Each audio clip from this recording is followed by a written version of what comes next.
এই অনুষ্ঠানটা কিসে? আজকে অনুষ্ঠান হচ্ছে হাওড়া সিটি পুলিশের তরফ থেকে লিলুয়া থানা সংযোগ হয়েছে মানে অ্যান্টি ড্রাগস অ্যাওয়ারনেস প্রোগ্রাম।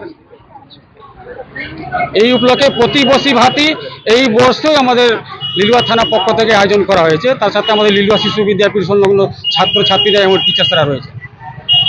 একদিন এই প্রোগ্রাম করে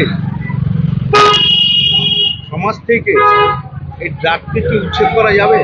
একদিনে প্রোগ্রাম করে সমাজ থেকে ড্রাগসকে উচ্ছেদ করা যাবে না, তবে মানুষকে কিছু সচেতন করা যেতে পারে। এবার সচেতনের মাধ্যমে আজকে আমি 5 জন মানুষ সচেতন হলো, ওই 5 জন আবার 5 জনকে সচেতন করে, এরকম করে আস্তে আস্তে বিস্তারিত হবে। অ্যাট দ্য এন্ড একদিন হয়তো মুক্ত অবশ্যই হতে পারে। আপনি তো একজন স্কুলের প্রধান শিক্ষক, এই স্কুলের বাচ্চাদেরকে এই ড্রাগ সম্বন্ধে সচেতন হতে আপনি কি অংশগ্রহণ করেন?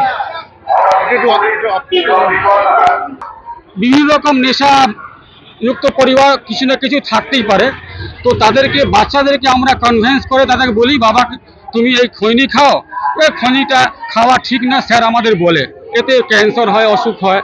তো এইভাবে করে বাচ্চারা নিজের গার্জিয়ানকে একটু একটু কনভিন্স করতেই থাকে।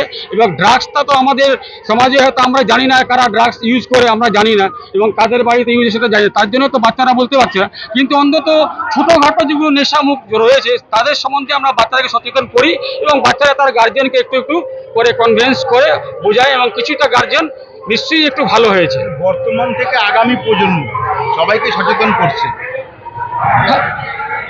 বর্তমান থেকে আগামী প্রজন্মের জন্যই এগুলো আমাদের প্রোগ্রামটা করা।